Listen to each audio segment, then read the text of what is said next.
Toasty! Hello YouTube. Here we have a socket 775 Pentium 4 motherboard. Now this board has an interesting story behind it. I got a board exactly like this from Grateful 42 at one point. It was the same model and everything. And his had a Pentium 4 in it that was fried. And he asked me to take a look at it, so I brought it home, put a Pentium 4 of my own in there and tested it. And it worked. It actually worked for about a day. But then after a day, it started having freezing issues just all over the place. It actually froze in the BIOS at one point when I had it all just sitting on PC health. So I knew something was really wrong with it. So that board kind of, went to the trash. And then the other day, I was helping my friend Erin pack up to move, and she happened to have the exact same board lying in just a pile of junk in a closet. So I was like, "Can I has it?" And she said yes. So I got this board. And the funny thing is, it has the same exact thing that Grateful 42's board did with the just empty part of the circuit board. It's the same board that Grateful 42 had. So, yay for free replacement. Thank you, Erin. So, what I did is I put 4 gigabytes of RAM in here. This thing takes DDR400, by the way, DDR1. And, big Northbridge heatsink. And I put one of these mass coolers with the screw down on here. Since this is a Pentium 4, this is a 3.0 gigahertz Pentium 4 hyper-threading processor. It's a Pentium 4 630. And this board is quite old. It's from 2004, I think. Let's get down here. It is a D915 GAV/D915 PGN. It has it's an early socket 775 board. I looked at the specs online, and it can literally only take Pentium 4s or certain Celeron Ds. So you can't put Core 2 Duos or Pentium dual cores on here, mainly because the giveaway to that is it only takes DDR RAM. So the chipset's quite old. The onboard graphics is Intel GMA 900, as far as I know, which is quite... Arrow doesn't work on it, so it's quite old. But then again, this was a Windows XP machine, so, This, according to Erin, came out of a customer's computer that she was upgrading. This, a guy named Lenovo something or other in the video about the coolers did ask if this came out of a gateway. I have no clue. When my friend Erin was working on this computer, it was actually in some Thermaltake case, believe it or not. She took it out of a Thermaltake case and put in a socket AM2 board back at that time, as far as she can remember. So this board was in a custom build. It may have come out of a gateway or something. I really have no idea. But the board is quite good for its age. It has, although it's a little lacking in some areas, it only has one IDE channel, has one floppy channel. It has 4 SATA ports, which is good. That means I can use a SATA hard drive. Unfortunately, I don't have a SATA hard drive to plug into it, so I'll be using an IDE one. It has one PCI Express X16 slot, 4 PCI slots, 2 PCIe X1 slots. And this is pretty awesome for a board this old. So you can put sound cards that are brand new in there, and things like that, and wireless cards and what have you. This board is still useful today. It runs Windows 7 just fine, actually. And with the 4 gigs of RAM, it'll run it very, very well. All the capacitors look good. They're all good ones too. They're all Rubicon. So yeah.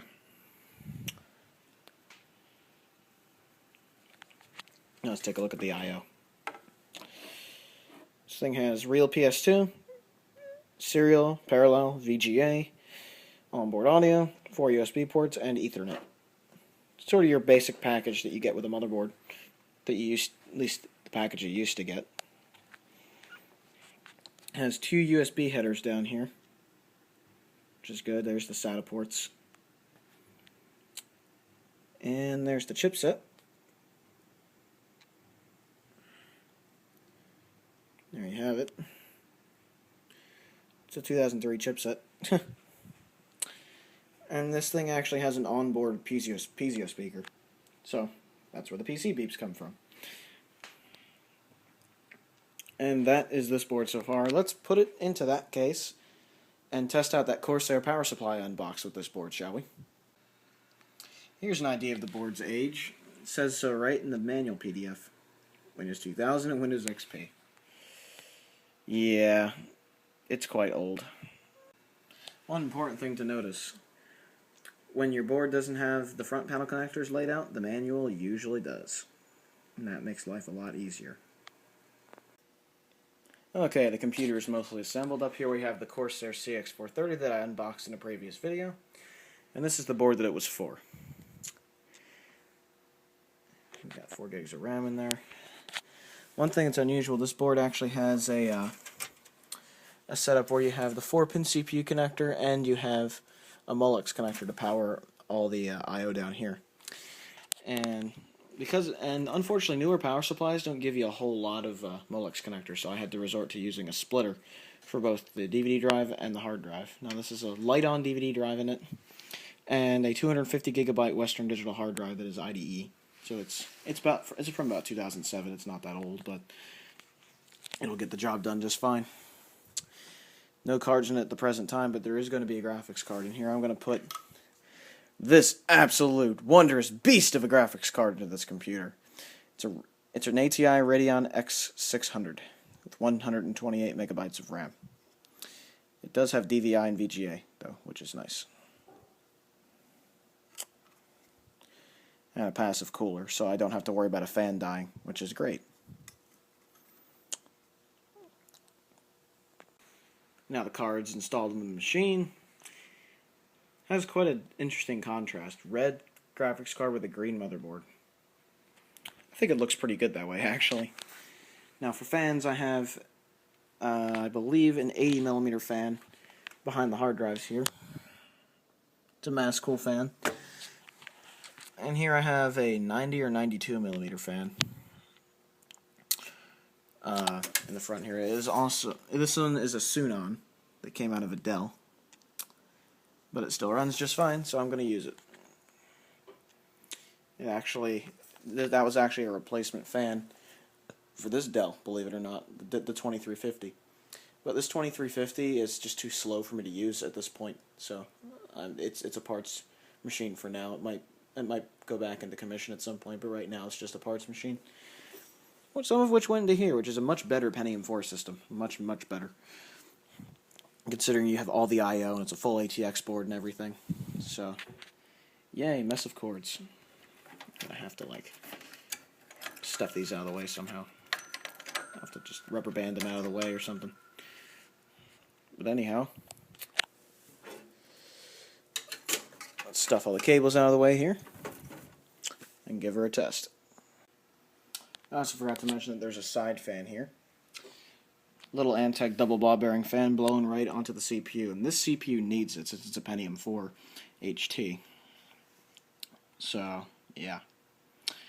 We're going to stick it over there and give her a test. And she's all together in the case and everything. To quote UXW Bill, smoke test. It works. Yay.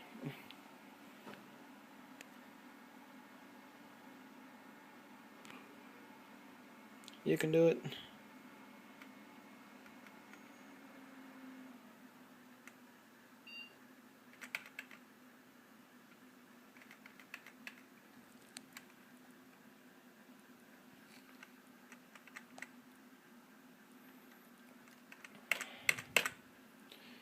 It appears to be working.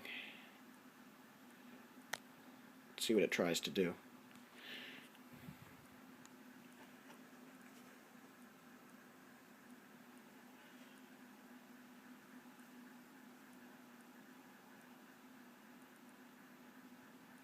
Trying to boot Windows XP. Oh, jeez. Well, we know it works now.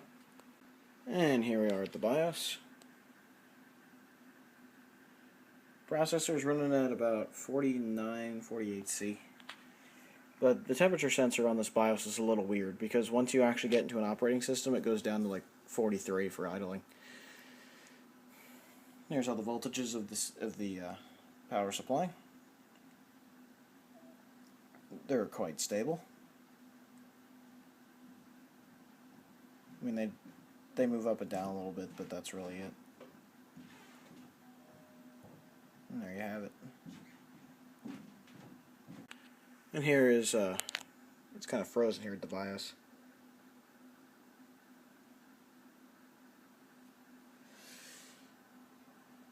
EM64T capable Pentium 4, 3 GHz. So it's a 64-bit. It's running the memory at DDR333 for some reason, but it's in dual channel, which is good. Memory consumed by system resources. Available memory. Yeah. It bitched at me about this, whatever this is. Yeah. Let's go into the BIOS.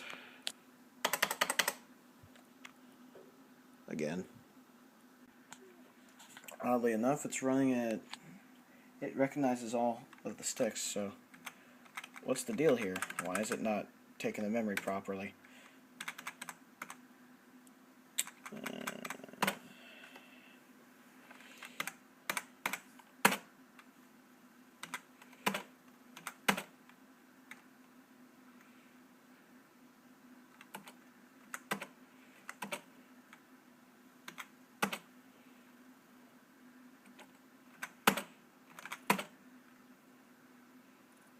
Scratch should be at 400.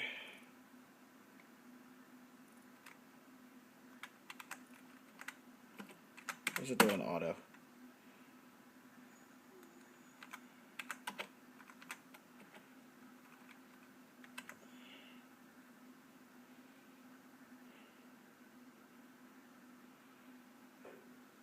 Oh, I see what I did. Yeah.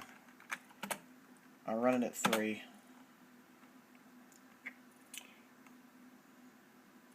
I'm just going to run it at 3448. I could actually run it at 255.48, but run that at 400 megahertz. 3.0.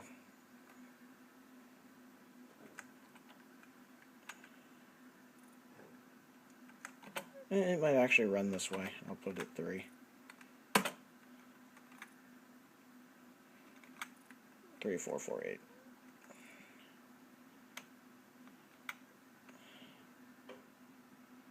Alright, let's see if it crashes.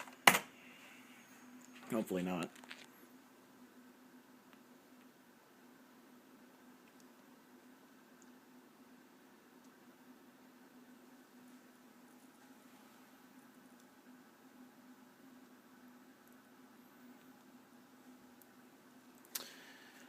Just wait for the thing to start up. It does something like the IBM PC does. It just kind of sits there, flashing the cursor. I don't know if you can hear it, but the rear fan, kind of rattles. I need to change out that fan. It's too small anyway. So, it says boot from CD. So let's see if it just starts up in the Windows first.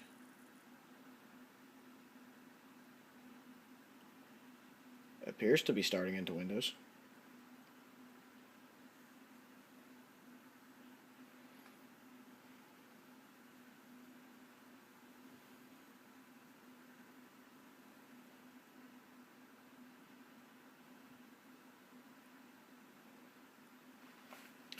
Let's see if I can even log in.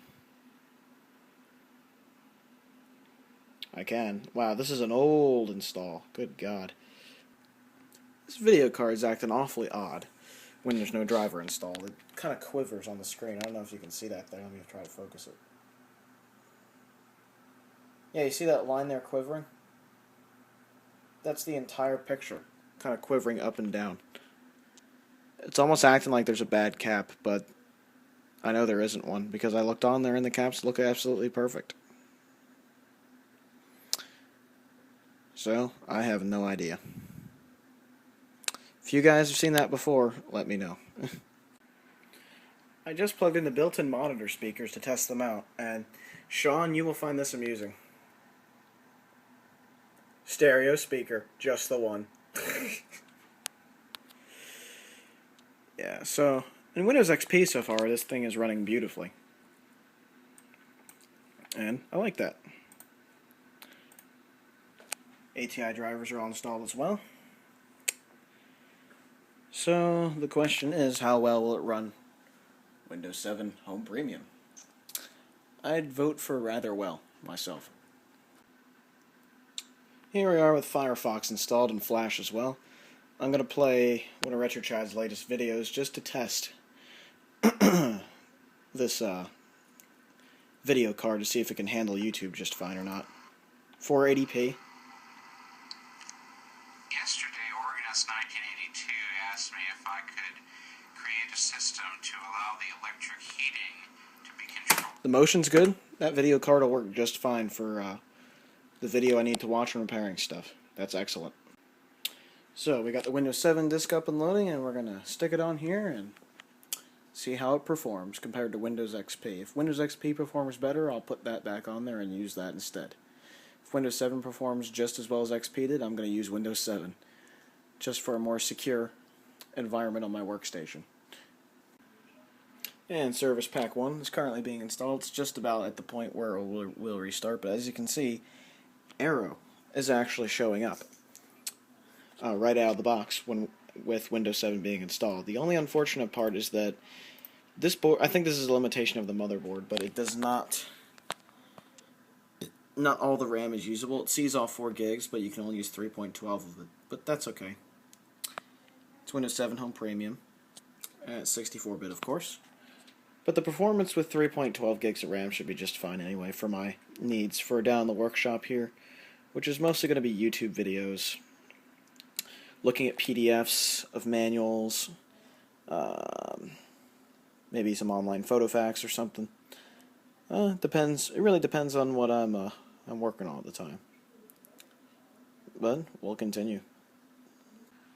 Alright, we're getting the graphics drivers installed at this point. I had to use the ATI Legacy drivers for this, and I also had to use the Windows Vista 64-bit version of these drivers since there is no Windows 7 version available. However, Windows Vista is Windows NT kernel 6.0, and Windows 7 is Windows NT kernel 6.1. So there should be little, if any, difference between the drivers, and they should work absolutely fine with each other. So we click next. So we push buttons. Push lots of buttons. And have it install the drivers. And have it advertise games. At the bottom there, of course.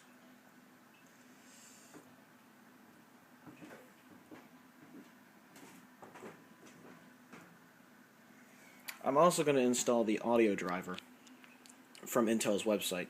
It is a Windows Vista 64-bit driver, but again, the same principle that I explained with the Legacy Vista ATI drivers on Windows 7 applies to audio ones as well. Well, it appears that we have a very temperamental driver. So it appears I'll be using the stock ones that came with Windows 7 because those work just as well. At least for the audio. So enough of that, we'll delete that folder. Yeah, I know. Shut up. So delete that. It said it had Vista 64 stuff in it, but I guess it didn't after all. Oh well. But the ATI driver is installed, as you can see. There's my resolution on this tiny monitor. It's a 15-inch Chi-Mei monitor. It's branded CMV, but I think CMV is Chi-Mei Video or something like that. Chi-Mei Vision, something. It's a very Chinese monitor, but I bought this in 2005.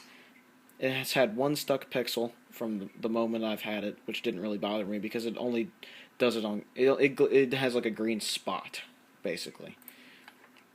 Yeah, look, it appears that we have Windows updates, so... Let's get in here and get this machine all updated.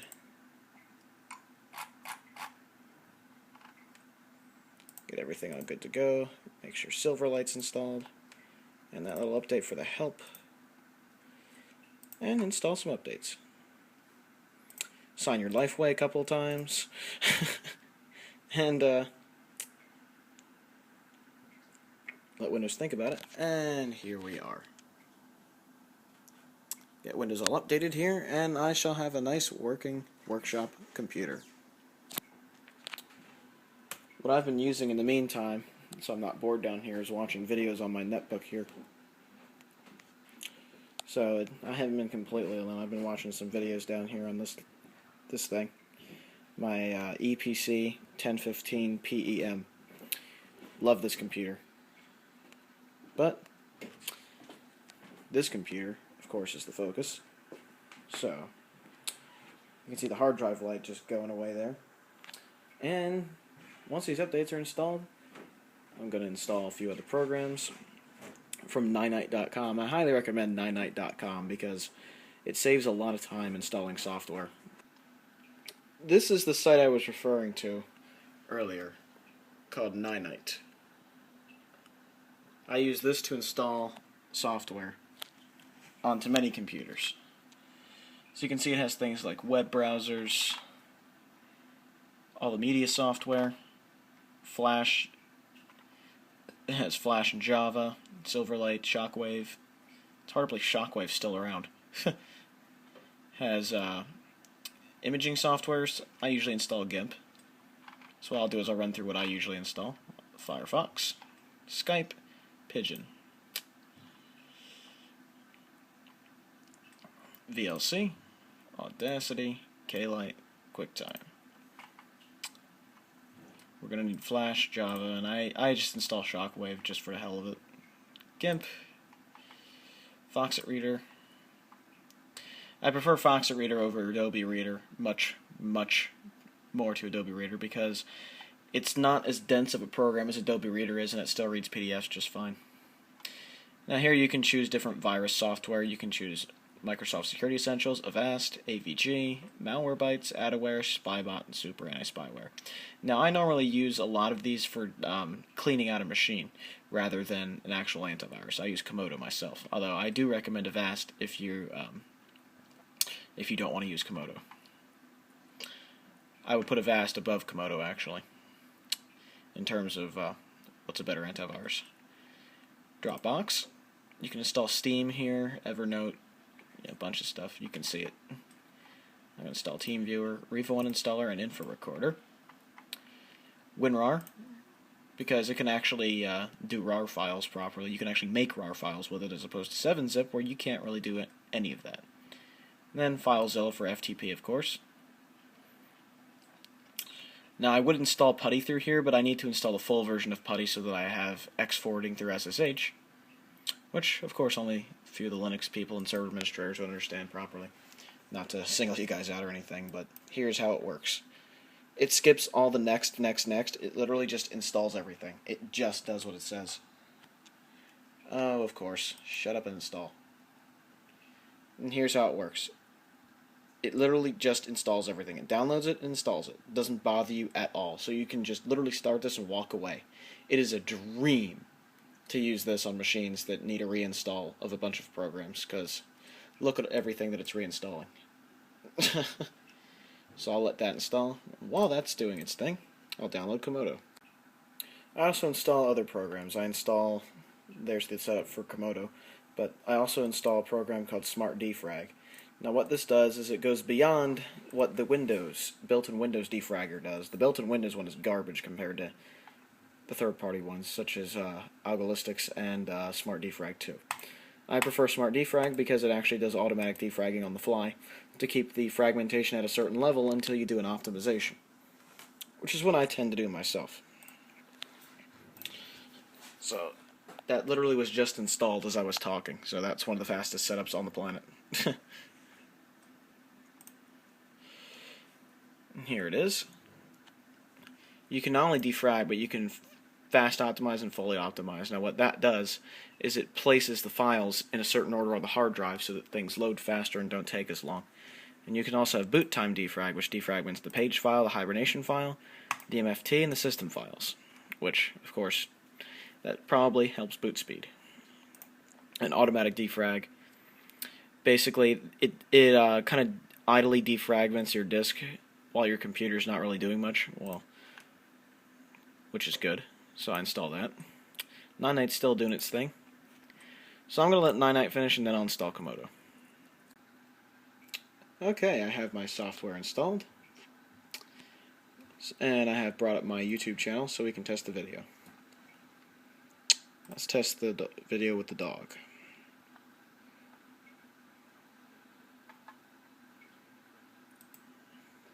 Full screen 480p on Windows 7. Let's see if it can handle 720p. This is a 128 meg card. It can. Appears the bandwidth cannot though, so I'll bring it back to 480p.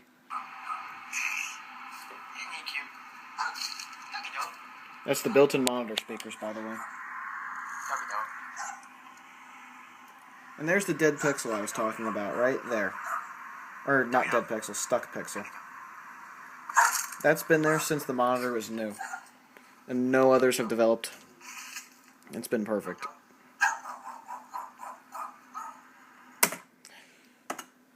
So this is the setup here. People PC keyboard. This Kensington mouse I got at a drugstore some years ago. This cheap Chinese monitor. And the Pentium 4 board in that computer. That is the new workshop setup, and that is probably how it's going to stay for a while, at least until it can't run Windows 7 anymore, because this is a perfect setup for me. I might change the hard drives here. I might change the hard drive out at some point for a bigger one, or one that's faster than an IDE drive, but this one seems to do a good job. And that is my workshop computer.